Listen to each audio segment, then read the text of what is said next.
이 시간 함께 봉독할 하나님의 말씀은 시편 128편 1절로 6절의 말씀입니다. 함께 한 목소리로 봉독하시겠습니다. 주님을 경외하며 주의 명에 따라 사는 사람은 그 어느 누구나 복을 받는다. 내 손으로 일한 만큼 내가 먹으니 이것이 복이요 은혜이다. 집 안방에 있는 내 아내는 열매를 많이 맺는 포도나무 같고 상에 둘러앉은 내 아이들은 올리브 나무의 묘목과도 같다. 주님을 경외하는 사람은 이와 같이 복을 받는다. 주께서 시온에서 너에게 복을 내리시기를 빈다. 평생토록 너는 예루살렘이 받은 은총을 보면서 살게 될 것이다. 아들, 딸, 손자, 손녀 보면서 오래오래 살 것이다. 이스라엘의 평화가 깃들기를. 아멘. 자, 주신 말씀을 중심으로 해서 행복한 가정 만들기, 이런 제목을 가지고 함께 말씀을 나누겠습니다. 우리가 수학에서 필요 충분 조건이라는 말을 듣습니다. 필요 충분 조건.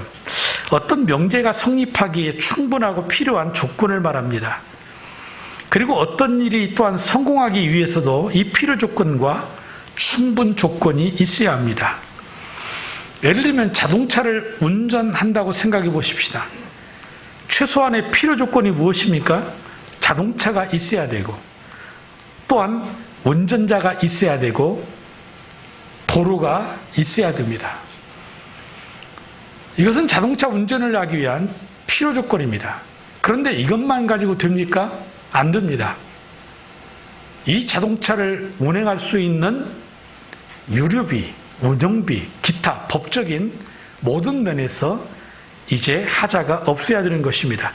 이런 모든 것이 다 갖추어졌을 때에 우리는 필요 충분 조건이 채워졌다라고 그렇게 말할 수 있습니다. 또한 회사에서 신입사원을 선발할 때에도 이 필요 조건이 있습니다. 그것이 뭡니까? 회사가 정한 서류입니다. 이력서로부터 시작해서 자기소개서.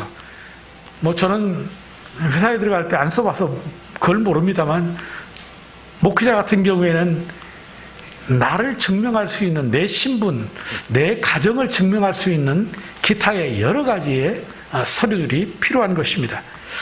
그러나 이것만 있다고 해서 입사할 수 있는가? 아닙니다. 그것은 필요 조건일 뿐이지, 필요 충분 조건이 되려면 그 사원이 입사하여 과연 회사의 업무를 잘 적응해서 그 일들을 감당해낼 수 있는가, 이것들을 살펴서 여기에 최종적으로 통과된 사람을 이제 회사에서 직원으로 채용하게 되는 것입니다. 그런데 우리 삶이나 신앙에도 이 필요 조건이 있고 충분 조건이 있습니다. 여러분들의 삶의 필요 조건은 무엇입니까? 몇 주 전 설교에서 청소년들에게 인생에 있어서 가장 중요한 것이 무엇이냐 물었더니 우리나라의 청소년 약 90% 이상이 돈이라고 대답을 했다라는 말씀을 드린 적이 있습니다. 그런데 이러한 대답이 비단 우리의 청소년들의 가치만이겠는가? 아닙니다. 우리 한국의, 이 대한민국이라는 나라의 이 모든 대부분의 사람들은 이 삶에 있어서, 인생에 있어서 가장 중요한 것이 돈이라고 대답을 하는 겁니다. 한 리서치에서 선진국 17개 나라를 대상으로 설문조사를 했습니다. 당신의 삶에서 가장 삶을 의미 있게 만드는 것이 무엇입니까? 이렇게 질문을 했는데 대부분의 나라들이 1위가 가족이었습니다.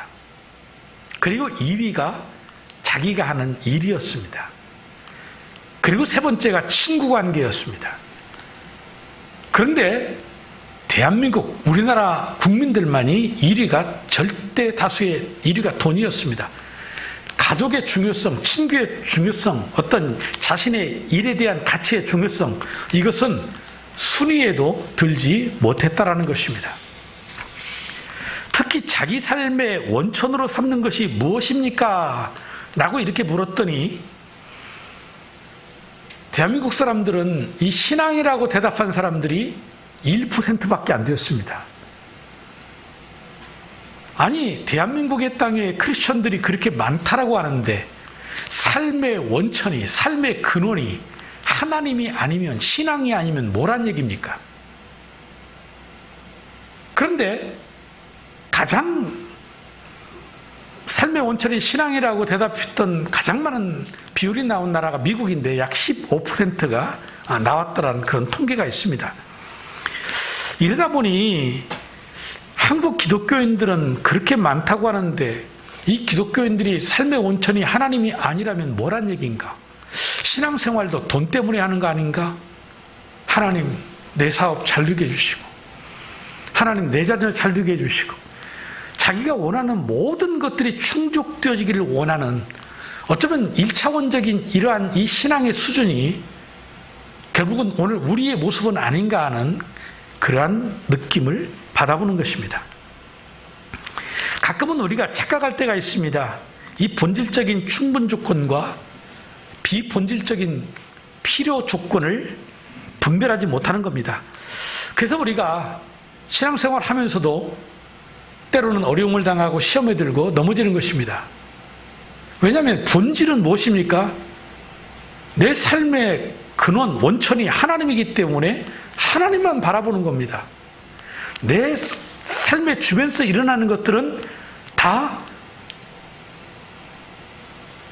주변의 것들은 다 필요 조건이 아닙니다. 절대 필요 조건이 아닌 것입니다. 그건 내가 하나님과의 관계 속에서 있다고 한다면 이것들은 얼마든지 시간이 지나면 다 해결될 문제들이고 우리가 뛰어넘을 수 있는 문제들이라는 것이죠. 그래서 이런 이 필요 조건과 절대 필요 충분 조건의 의미를 생각하면서 저는 오늘 본문의 말씀을 통해서 여러분들에게 세 가지의 질문을 던져볼 것입니다. 첫 번째가 뭐냐면, 그렇다면 우리 가정의 행복의 필요 절대 조건은, 충분 조건은 무엇인가 하는 것입니다. 앞에서 말씀드린 것처럼 역시 첫 번째는 돈입니까? 그리고 두 번째는 자식이겠죠? 그리고 세 번째는 뭐란 얘기입니까? 하지만 여러분, 이 모든 것들은 필요 조건일 뿐이지 필요 충분 조건은 아닙니다. 오늘 이 본문의 말씀에서 우리의 가정의 이 행복의 절대 필요 충분 조건이 뭐라고 말씀하십니까? 1절을 보십시오. 주님을 경외하며 주의 명에 따라 사는 사람은 그 어느 누구나 복을 받는다. 무엇입니까? 가정 행복의 절대 필요 충분 조건이 여호와를 경외하는 것입니다. 여러분, 여호와를 경외하는 것, 이것은 어떤 의미일까요? 저는 필요 조건과 필요 충분 조건 속에서 이걸 이렇게 설명하고 싶습니다. 자, 자동차 운전면허 시험장에 가서 등록을 했습니다. 그리고 교육을 받고 그 다음에 이어서 필기시험을 봅니다. 자, 필기시험에서 100점 만점을 맞았습니다. 그리고 나서 시간이 흐른 뒤에 이제 또다시 실기시험에 응시를 하게 되죠. 그런데 실기시험이 70점 만점이라면 이 실기시험에서 69점을 맞았습니다. 합격입니까? 불합격입니까? 불합격이지요. 1점이라고 하는 이 1점을 그냥 놓고 보면 아이고 이까짓 거, 그렇죠? 아무것도 아닌 것입니다. 그런데 절대 필요 충분 조건 속에서 이 70점이 합격인데 69점을 맞으면 그 아무것도 아니라고 생각하는 그 1점 때문에 합격을 못하는 겁니다. 그러면 이 일이라고 하는 것은 아무것도 아닌 것이 아닙니다.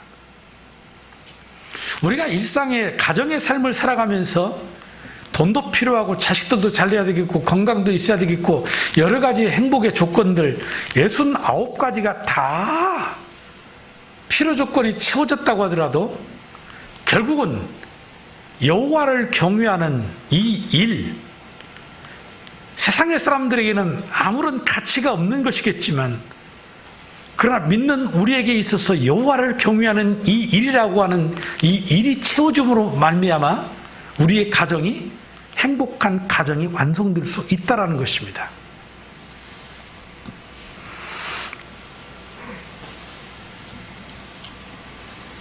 행복한 가정 생활을 위해서 꼭 필요한 이 절대점수 1, 이게 없으면 아무리 다른 것들이 완벽해도 결코 행복한 가정을 이룰 수가 없는 것입니다. 그것이 바로 여호와를 경외하고 주의 명에 따라 살아가는 삶인 것입니다. 그래서 이 시편 128편과의 쌍둥이의 구절이라고 표현하는 시편 127편 1절의 말씀을 보십시오. 주께서 집을 세우지 아니하시면 집을 세우는 사람의 수고가 헛되며 주께서 성읍을 지키지 아니하시면 파수꾼의 깨어있음이 헛된 일이다 그랬습니다. 여기서 세우다 이 말은 건축하다 그런 뜻입니다. 하나님은 가정의 건축자로 인정되어질 때 비로소 행복한 가정을 이룰 수 있게 되는 것입니다. 왜 그렇습니까? 하나님이 바로 가정의 설계자이시기 때문에 그렇습니다. 일반적으로 오늘날의 건축에서는 설계자가 따로 있고 건축 시공자가 따로 있고 그 다음에 이것들이 제대로 시공이 되어지는지를 감독하는 감리가 따로 있습니다. 그런데 과거의 고대에는 설계자가 시공도 하고 감리를 합니다. 왜 그렇습니까? 설계를 한 설계자의 의도대로 건축물이 세워질 수 있기 때문이죠.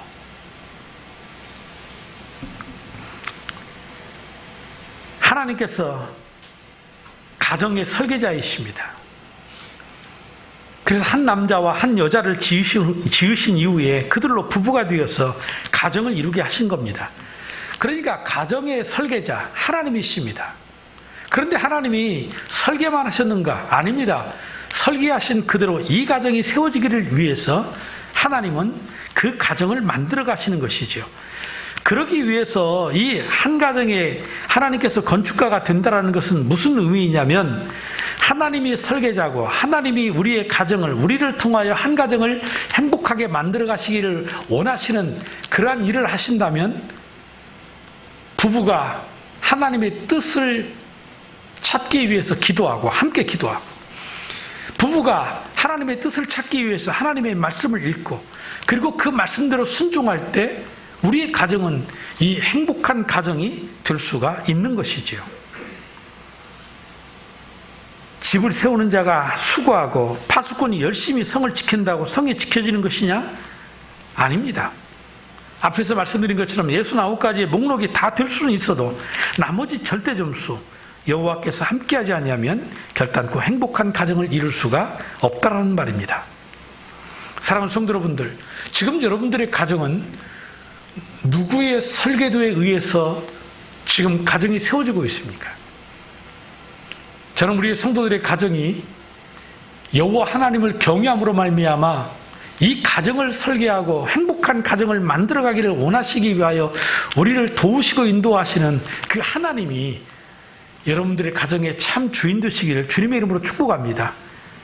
하나님의 말씀에 순종하여 하나님을 경외하고 믿고 나아가는 가정은 반드시 복을 받을 수밖에 없습니다. 오늘 말씀에 분명히 복을 받을 거라고 약속을 하셨습니다. 우리가 행복한 가정을 만들기 위해서는 여호와를 경외하는 가정이 되어야 된다. 이 말씀을 붙잡으시기를 바랍니다. 그리고 이제 두 번째로 여러분들에게 드리고 싶은 말씀은 그겁니다. 행복한 가정을 위해서 절대 필요한 것이 과연 무엇일까? 여러분들의 가정은 행복하십니까? 그 행복이 어디서부터 왔습니까? 하늘에서 뚝 떨어졌습니까? 아니면 누군가가 그 가정을 행복하게 지금 만들어 주었습니까? 절대 그런 법 없습니다. 가정의 행복은 저절로 만들어지지 않는단 말입니다. 앞에서 말씀드린 것처럼 돈이 있다고 가정이 행복합니까? 자녀들이 공부를 잘해야만 행복해지는 것입니까? 그것은 필요 조건이라고 그랬습니다. 하지만 절대 필요 충분 조건은 안 됩니다. 만약에 돈이 있어야 행복하다고 말한다면 돈이 없는 가정은 불행해야 됩니다. 그런데 그렇지 않습니다. 돈이 없어도 얼마든지 행복한 가정이 있습니다. 자식들이 학교에서 1, 2등을 해야만이 그 가정이 행복해집니까? 그러면 공부를 못하는 자녀를 둔 가정은 불행해야 합니다. 그런데 그렇지 않습니다.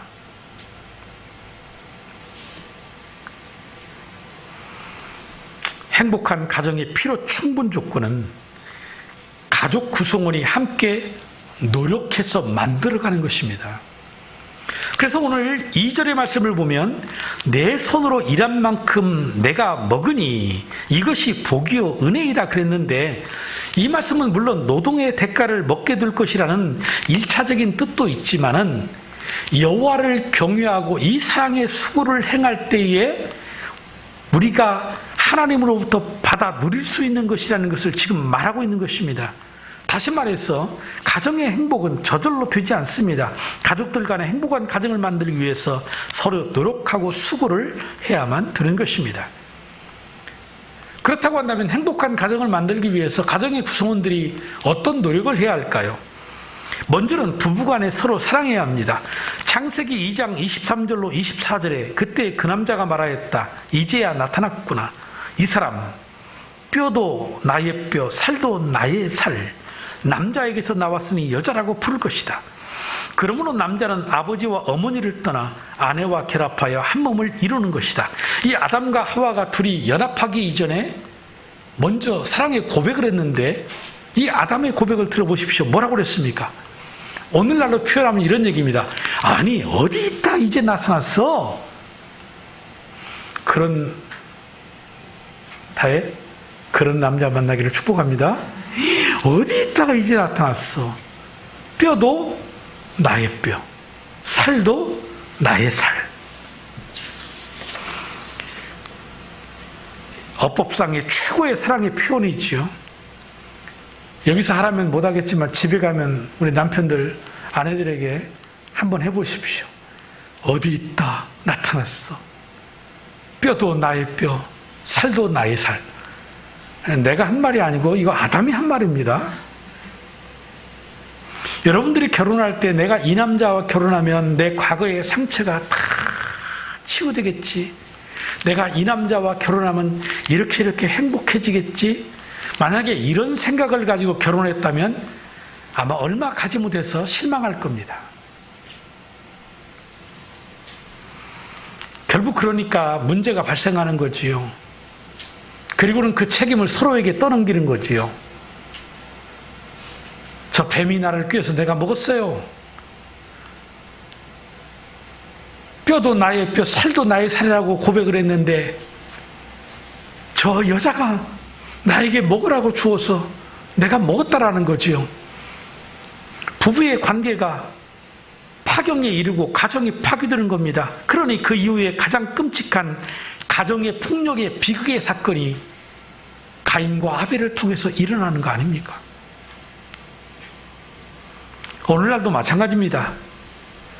가정이 무너지고 가정 비극이 일어나는 이유가 무엇입니까? 가정의 구성원들이 서로가 제 역할에서, 제 위치 속에서 제 역할을 감당하지 않기 때문인 것입니다. 하지만 여러분, 소망이 있습니다. 이제까지 우리의 가정이 행복한 가정이 아닐지라도, 부부의 관계가 파경에 이르고 부모와 자식 간에 어떠한 갈등의 관계가 있을지라도 오늘 이 말씀을 통해서 하나님은 우리에게 말씀하십니다. 마치 죄인이 예수 그리스도를 만남으로 망가졌던 영혼이 고쳐지는 것처럼 우리의 가정들이 여호와를 경외함으로 말미암아 이 사랑의 수고를 아끼지 아니할 때 얼마든지 무너진 가정들이 새롭게 회복될 수 있는 것입니다.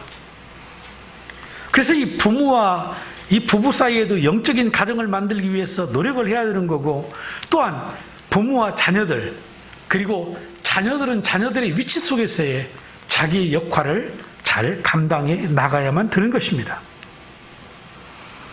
고슴도치도 제 자식을 사랑한다는 말이 있듯이 부모들이 자녀를 사랑하는 것은 마땅한 것입니다. 하지만 이 무조건적인 자녀 사랑은 행복한 가정을 무너뜨릴 수 있지요. 그래서 저는 우리 부부의 주일을 맞이해서 그런 설교한 적이 있습니다.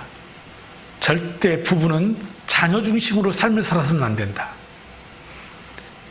부부 중심으로 살아야 된다. 자녀들은 사랑의 대상일 뿐이지 올인할 대상이 아닙니다. 요즘 현대 부모들이 자녀들에게 올인을 해요. 그런데 올인하면 안 됩니다. 많은 부모들이 자녀들에게 올인하다가 마지막에 실망하고 가정의 어려움을 겪습니다. 자녀들이 내가 원하는 대로는 성장해 줄지 몰라도 자녀들이 행복을 느끼지를 못합니다.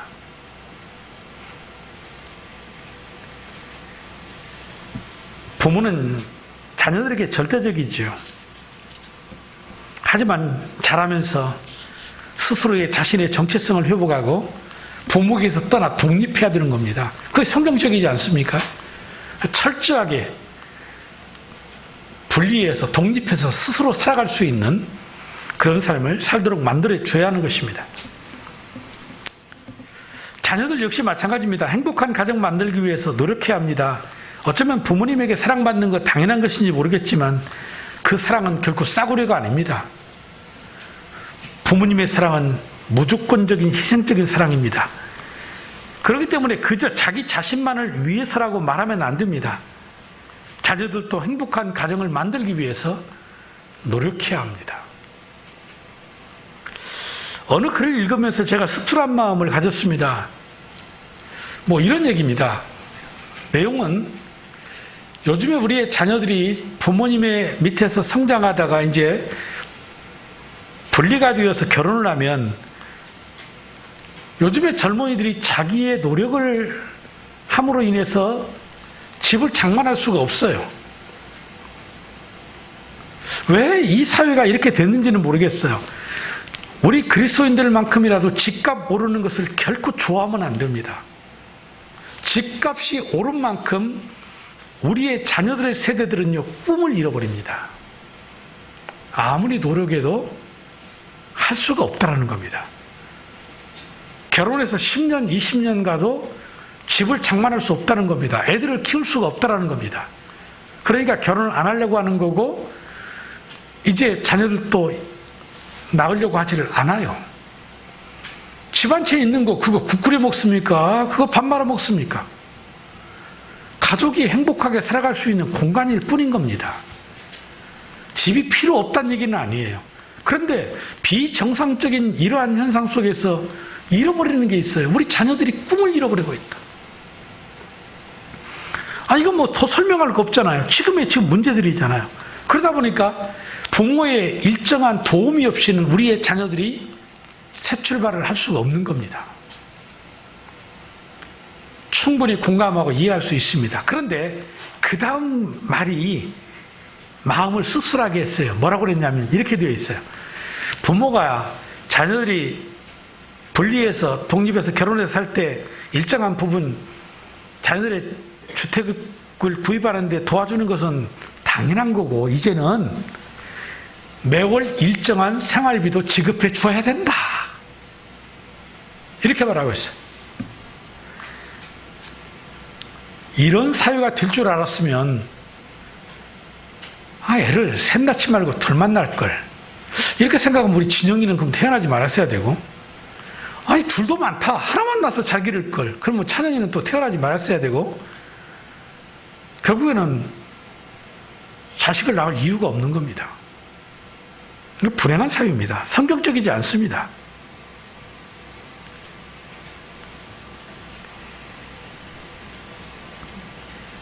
그래서 제가 드리고 싶은 말씀은 그겁니다. 우리의 가정이 행복한 가정이 되기 위해서는 가정원, 구성원 모두가 다 각자의 위치에서 행복한 가정을 만들기 위해서 함께 수고해야 하는 것입니다. 손으로 수고한 만큼 먹는 것처럼 행복한 가정은 가족의 구성원들이 함께 노력하고 함께 사랑한 만큼 주어지는 것이라는 거, 이거 잊어버려서는 안 됩니다. 그래서 부부가 행복하면 자녀들은 행복해질 수밖에 없어요. 그래서 부부 중심으로 살아야 된다. 이 말은 이기적인 욕심 때문에 이렇게 말하는 게 아니에요. 부모들이 행복하면 자녀들은요, 공부를 잘하든 못하든 꿈이 있고 행복이 있고 저렇게 살면 행복해지는구나. 자녀들은 행복해질 수밖에 없는 겁니다. 그래서 부모들이 서로 사랑하면서 영적인 가정 만드는 거고 자녀들은 자녀들의 위치 속에서 부모의 사랑을 당연한 것으로 여기지 아니하고 그 사랑을 받아서 정말 자신의 삶을 스스로가 가치관을 가지고 살아서 언젠가 부모를 떠났을 때에 독립하여 부모님들에게 근심걱정 끼치지 않고 행복한 또 다른 가정을 만들어갈 때 이게 자식의 자식을 보는 거고 예루살렘의 축복을 함께 누리는 거 아닙니까? 저는 우리의 성도들의 가정이 행복한 가정 되기를 축복합니다. 그러기 위해서 서로 가족의 구성원들이 함께 수고하여 수고한 대로 먹을 수 있는 그런 축복의 은혜가 있기를 다시 한번 축복합니다. 그리고 마지막에 세 번째는 이런 질문을 던져봅니다. 행복한 가정을 위해서 여호와를 경외하고 가족의 구성원들이 사랑의 수고를 감당할 때 하나님께서는 어떤 축복을 우리에게 주시는가? 바로 3절로 6절입니다. 집 안방에 있는 내 아내는 열매를 많이 맺는 포도나무와 같고 상에 둘러앉은 내 아들들은 올리브나무의 묘목과도 같다. 주님을 경외하는 사람은 이와 같이 복을 받는다. 주께서 시온에서 너에게 복을 내는 시기를 핀다. 평생토록 너는 예루살렘이 받을 은총을 보면서 살게 될 것이다. 아들, 딸, 손자, 손녀 보면서 오래오래 살 것이다. 이스라엘의 평화가 깃들기를. 여러분, 하나님을 경외하고 가족의 구성원들이 사랑의 수고를 마다하지 아니할 때 하나님이 무엇을 주십니까? 축복으로 행복의 열매를 주시는 겁니다. 이 포도나무 같은 아내, 이 포도는 풍요의 상징이지요. 감람나무 같은 자식 그랬는데 이것은 희망과 성장, 아름다움을 상징합니다. 하나님을 경외하는 가정은 이와 같이 행복한 가정의 모습을 이룰 수가 있다는 것을 설명하는 겁니다. 여러분, 여전히 여러분들의 가정이 불행한 것은 돈이 없기 때문이라고 생각하십니까? 아닙니다. 돈이 없어서 불행한 게 결탄코 아닙니다. 말씀드린 것처럼 아무리 돈이 많아도 예수 없는 성공, 물거품에 불과합니다. 하나님을 바르게 섬기고 부부와 함께 신앙생활하고 자식들에게 하나님의 나라를 물려주는 것, 이것이 진정한 성공이고 행복인 것입니다. 그런데 여러분, 이런 얘기를 하면 여러분들의 마음에 그렇게 크게 와닿지가 않아요. 왜 그럴까요? 남편과 아내가 자식들과 함께 한 상에 둘러 앉아 있는 이 모습, 이것이 행복이다? 별로 와닿지 않습니다. 왜 그러냐면 당연하다고 생각하기 때문에 그렇습니다. 정말 당연할까요? 자, 여러분들에게 물어보겠습니다. 여러분들의 가정의 온 식구들이 일주일에 몇 번 한 상에 둘러서 밥을 먹습니까? 요즘 같은 시대에는 다 따로따로예요. 언제 가족들이 함께 모여서 밥을 먹을 시간이 도대체 있기나 하나요? 학교 가는 시간 다르고 출근하는 시간 다르고 퇴근 시간 다르고 밥을 집에서 먹을 수가 없어요. 이런 환경이에요. 좋아요. 시대가 그렇게 흘러가니까 그렇게 사는 거예요. 그러면 주말, 토요일과 주일, 우리가 쉬는 날이잖아요. 온 가족이 쉴 수 있는. 그런데 이렇게도 할 수 없는 그런 가정이 있어요. 그건 예외니까. 근데 일반적으로 모든 가족들이 이 주말에라도 단 한 번이라도 온 가족이 한 상에 둘러앉아서 간단하게라도 말씀 보고 아버지가, 어머니가 영적 권위 가지고 식탁에 기도를 하고 자녀들을 축복하고 함께 밥을 먹으며 이런저런 이야기를 하는 그런 모습의 시간이 있다고 생각하면 여러분들의 가정은 돈이 있든 없든 뭐가 부족하든 행복한 가정 맞습니다. 그런데 돈도 있고 다 여유가 있는데 이런 모습 없다면 어찌 보면 행복한 가정 아닙니다. 여러분, 한 상에 둘러앉아 함께 온 가족이 밥을 먹는 이 가족 공동체, 성경은 축복이라고 말합니다. 그런데 오늘 이 시대에 우리는 이것을 마치 당연한 것으로 여기는 겁니다. 아닙니다. 이 당연한 것이 역사 속에서는 진리였습니다. 오늘 우리의 이 가족들이 음식 적은 것 때문에 서로 먹겠다고 다투지 않냐고 넉넉함 속에서 먹을 수 있는 이 시대가 도대체 몇 년이나 되었다고 생각하십니까?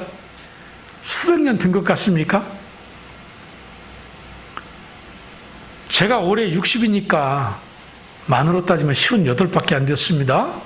아직도 50대입니다. 그런데 제가 태어나서 먹을 것이 없는 배고픔, 남의 집에 가서 밥을 얻어먹으면 되는 그런 경험을 했어요.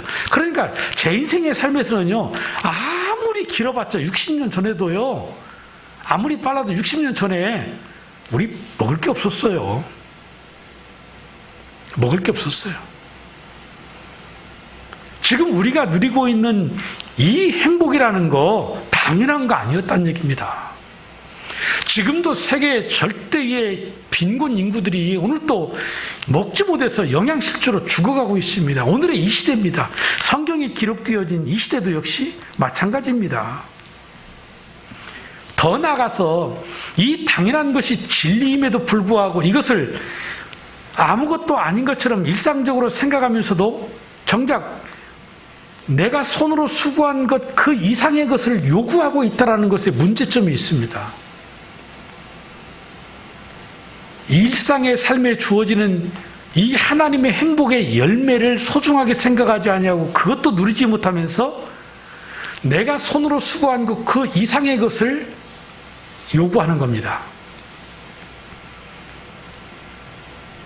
그러니까 내가 손으로 수고해서 먹는 것이 얼마나 축복인가 이 말씀 드렸었는데 이거 아닙니다. 이제는 내가 손으로 수고하지 않아도 어느 순간에 내가 부자가 될 수 있다는 생각에 이것도 하고 저것도 하고 저것도 하는 겁니다. 그런데 이게 내가 투자했던 것이 다 잘 되면 얼마나 좋겠어요.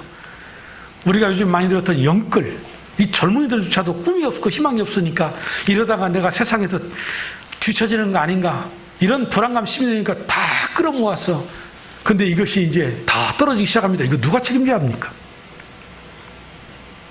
이걸 누가 책임져 줘야 합니까? 여러분, 오늘 성경에 말하고 있는 이 행복한 가정의 모습은요, 결코 아무것도 아닌 게 아닙니다. 그 우스운 거 아닌 게 아닌 것입니다. 정말 가장 행복한 모습인 것입니다. 그래서 교회는 목장 안에서도 우리가 식탁 공동체를 강조하는 이유가 무엇입니까? 누가 그 힘들다는 거 몰라서 우리가 그런 얘기합니까? 아니죠. 정말 힘들다는 거 알고 있고요. 현대 오늘날의 우리의 모습으로 보면 정말 힘든 거예요. 맞아요. 그런데 그러한 섬김과 희생을 통해서 가족 공동체가 세워진다는 걸 알기 때문에 우리가 하는 것이지 다른 이유가 없습니다. 얼마든지 수고롭지 않게 먹을 수도 있고 수고롭지 않게 할 수도 있다는 거 몰라서 그러는 거 아닙니다. 내 손으로 수고 안 들여 먹을 것이라 이 말씀은 인류 역사 이래의 진리인 것입니다. 사랑하는 성도 여러분, 우리가 하나님 여호와를 경외하고 사랑의 수고를 아끼지 아니하며 열심히 살아간다고 한다면 하나님께서는 이 행복한 열매, 이 축복을 우리의 가정들에게 반드시 주실 것입니다. 한 상에 둘러앉아서 부모와 자녀 간에 웃음꽃을 띠면서 밥을 먹는 그 공동체, 이것이 천국의 공동체 아닙니까? 하나님은 여호와를 경외하고 우리가 사랑의 수고를 할 때에 이와 같은 행복의 열매를 우리에게 주시는 것입니다. 이 평범한 진리, 당연한 것이 아닌 것을 깨달아야 합니다. 말씀을 맺으려고 합니다. 우리가 수학에서 필요 충분 조건이라는 말이 있다. 그러면서 어떤 명제가 성립하기에 충분하고 필요한 조건을 말한다 그랬는데 이 행복한 가정을 만들기 위해서도 필요 충분 조건이 있습니다. 첫째가 여호와를 경외하는 겁니다. 두 번째가 사랑의 수고를 하는 겁니다. 부모는 부모로서 부부간에 사랑의 수고를 해야 합니다. 자녀들은 자녀들로서의 사랑의 수고를 해야 합니다. 우리가 손으로 수고한 만큼 먹는 것처럼 행복한 가정을 위해서 가정의 구성원들이 사랑으로 희생하고 섬긴 만큼 그 가정은 행복한 가정이 될 수 있다는 것입니다. 이와 같이 여호와를 경외하고 사랑의 수고를 감당할 때 하나님은 우리에게 이 평범하지만 가장 진리, 역사의 일의 가장 근본적인 진리, 이 행복의 열매들을 오늘 우리의 가정에 주신다라는 것입니다.